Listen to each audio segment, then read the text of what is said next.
अरस रप समझिए मन माहि।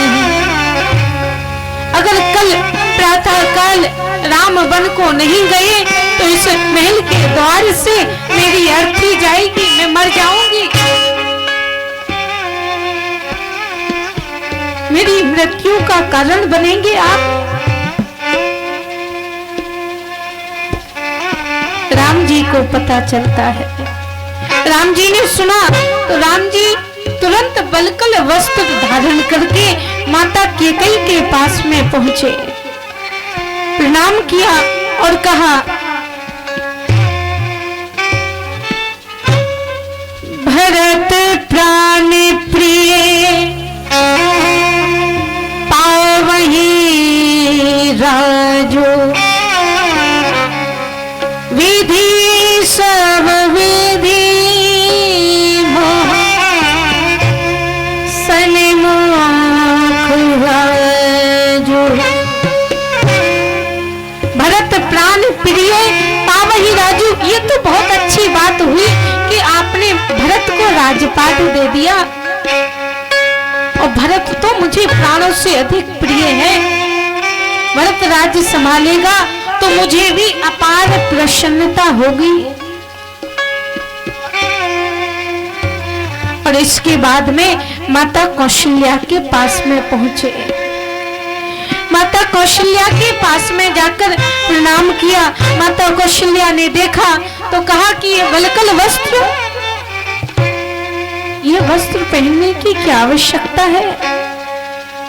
तुम राजा बनाए जाने वाले हो और तुमने ये गुरुकुल वाले वस्त्र पहने हैं। तो कहते हैं, माँ, पिताश्री ने मुझे बहुत बड़े राज्य का राजा बनाया है। कौन से राज्य का राजा? बोले वो अवधपुरी से भी ज्यादा बड़ा राज्य है। तो कहा, राज्य का नाम तो बताओ। पिता दीन मोहे कानन राजो,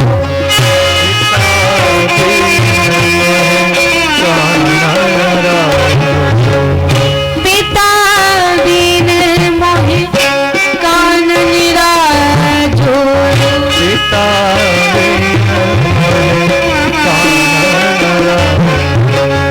जय सब भांति मोर बड़का जो, जय सब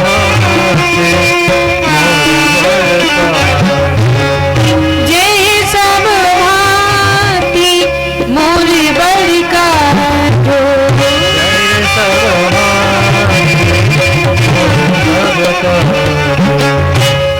पिता दीन मोहि कानन राजू। पिताश्री ने तो मुझे जंगल का राजा बनाया है, वन का राजा बनाया है, वनवास दिया है। और इतना सुना तो माता कौशल्या कहती है कि क्या ये केवल तुम्हारे पिता की आज्ञा है? अगर पिता की आज्ञा है तो तुम वन को नहीं जाओगे, क्योंकि पिता से ज्यादा एक पुत्र पर उसकी माता का अधिकार हुआ करता है। जो केवल पितु आयुष ताता तो जनी जाओ जान बड़ी माता। तो मेरी आज्ञा का पालन करके तुम वन को नहीं जाओगे, मना कर दो। लेकिन यदि तुम्हारे पिता और तुम्हारी दूसरी माता ने आदेश दिया है तो तुम एक पल का विलंब मत करो, तुरंत वन को चले जाओ। जो पितु मात कहु बन जाना तो कानन सत अवध समाना। यदि माता पिता दोनों ने कहा है तो तुम्हारे लिए वन 100 अयोध्याओं के समान है। एक पल का विलंब मत करो, तुरंत चले जाओ, क्योंकि एक माँ से भी ज्यादा अधिकार उसके पुत्र पर किसी का होता है तो वो विमाता का होता है, सौतेली माँ का होता है। इसलिए तुम तुरंत चले जाओ। तो राम जी ने कहा, मैया मैं चला तो जाऊं, लेकिन क्या मुझे वहां पर माता पिता का दर्शन होगा? क्या माता पिता का दर्शन हो पाएगा? तो कहा, पितु वन देव मातु वन देवी,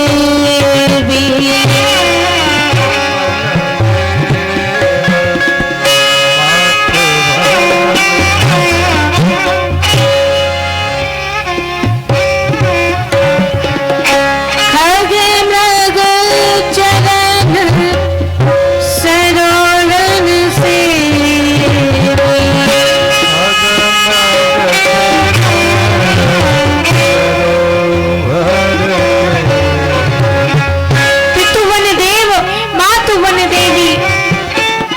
देवताओं को तुम पिता मानना और वन की जो देवियां हो उन्हें माता की तरह मानना, उनसे ही माता पिता का प्रेम प्राप्त करना। तब तक माता जानकी जी आ गई। जानकी जी ने राम जी को देखा तो कहा कि हम भी चलेंगे। हे प्रभु, हमें छोड़कर कहाँ जा रहे हैं? हम भी जाएंगे। तो कहा कि आप मत जाइए, वन मुझे मिला है, तुम क्यों जाओगी? तो कहा, जी बिन देह नदी बिनु बारी, तैसी नाथ पुरुष बिन नारी। जैसे बिना जीव के इस देह का, इस शरीर का कोई महत्व नहीं हुआ करता, बिना पानी के नदी की कोई महिमा नहीं होती, वैसे ही हे प्रभु, पति के बिना पत्नी की कोई महिमा नहीं होती। एक नारी भी अपने पुरुष के बिना रह नहीं सकती। पुरुष के बिना नारी का कोई महत्व नहीं हुआ करता। इसलिए हे प्रभु, मैं भी आपके साथ में चलूंगी। तब तक लक्ष्मण जी आए। लक्ष्मण जी बड़े प्रसन्न हैं, नाच रहे हैं, कूद रहे हैं। कल मेरे बड़े भैया राम राजा बनेंगे, राजा बनेंगे। लेकिन जब राम जी को वल्कल वस्त्र में देखा तो कहा, प्रभु हम भी चलेंगे, हम तो आपके बिना एक पल भी नहीं रह सकते।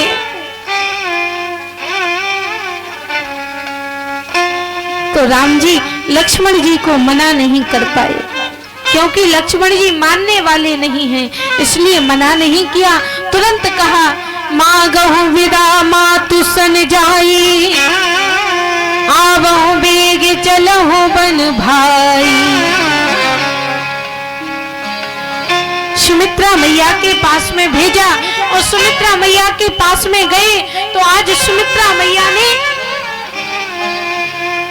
जैसे ही देखा तो कहा, ये लक्ष्मण, तुम्हें मेरे पास आने की कोई आवश्यकता नहीं थी, तुम्हें तो मुझसे बिना पूछे ही अपने बड़े भैया राम और माता जानकी के साथ में चला जाना चाहिए था। और मैं बड़ी बड़भागी हूँ। क्यों? बोले, मैं बड़भागी हूँ क्योंकि मेरा पुत्र प्रभु के चरणों की सेवा करने के लिए जाने वाला है। पुत्रवती जुबती जग सोई, रघुपति भगत जासु सुत होई। और वो माता बड़ी अभागिन है, जिनके पुत्र को परमात्मा से प्रेम नहीं होता। न तरे बाज बलि बाध बयाने, राम विमुख सुत ते हित जाने। जिन्हें परमात्मा से प्रेम नहीं है, जिनके पुत्र राम जी से विमुख हैं, वो अच्छा है कि बांझ ही रह जाएं, उन्हें पुत्र की प्राप्ति हो ही ना। और क्या तुम नहीं जानते, तुम्हारे भाग्य राम बन जाही, दूसरे हेतु तात कछु नहीं। केवल तुम्हारे लिए राम जी बन को जा रहे हैं, मेरे लिए? बोले हाँ, तुम्हारे लिए। तुम कौन हो? बोले शेष सहस्त्र शीश जग कारण, और सो अवतर्यो भूमि भव तारण। तुम्हारे ऊपर से ही पापियों का बोझ कम करने के लिए परमात्मा आए हैं। क्योंकि तुम शेष के अवतार हो और उसी पर पृथ्वी टिकी हुई है और पृथ्वी पर पापी बढ़ चुके हैं, तो तुम्हारे ऊपर से पापियों का बोझ कम करने के लिए परमात्मा इस धरा पर आए हैं और वन में भी जा रहे हैं, इसलिए तुम्हें तो जाना ही जाना पड़ेगा। और उर्मिला मैया के पास में गए, उर्मिला मैया के पास में जाकर विदा मांगने लगे। उर्मिला मैया क्या कर रही थी? तो कहा उर्मिला मैया एक चित्र को बना रही थी। चित्र में क्या था? राम जी, श्री जानकी जी, लक्ष्मण जी चरणों में, माता उर्मिला चरणों में। लेकिन जैसे लक्ष्मण जी ने आवाज दी हे उर्मिला, और जैसे हे उर्मिला सुना तो रंग पूरे चित्र पर बिखर गया और पूरा चित्र बिगड़ गया। माता उर्मिला समझ गई कि आज केवल ये रंगों का चित्र नहीं बिगड़ा है, बल्कि आज तो अवधपुरी का चित्र ही बिगड़ चुका है। आज केवल रंगों का चित्र नहीं बिगड़ा है। और गए, विदा मांगी, उर्मिला उर्मिला विदा करो, दिन है उत्साह दिखाने का, माता ने आज्ञा दे दी, कर चुका मैं प्रण बन जाने का। उर्मिला मैया कुछ नहीं बोली, नेत्रों से आंसू निकलते रहे और कुछ बोली नहीं। जैसी बैठी थी वैसी ही बैठी रही। और लक्ष्मण जी प्रभु श्री राम जी के पास में पहुंचे। दोनों ही भाई पिता के पास में जाते हैं, पिता के चरणों में प्रणाम करते हैं। आज महाराज दशरथ मुख से कुछ बोल नहीं पाते और सुमंत्र जी से कहा, हे सुमंत्र लेकर जाओ, लेकिन 14 वर्ष की जगह 14 दिन में इनको लेकर आ जाना, लौटा कर ले आना।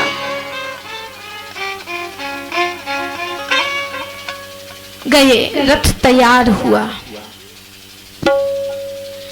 सारे अवधपुरी के लोग कहते हैं कि हे प्रभु हमें छोड़कर मत जाइए, लेकिन परमात्मा कहाँ रुकने वाले थे। बहुत विनती की, रघुरैया रे मोह छोड़ न जाओ, तुम बिन अवध में कौन यार, रघुरैया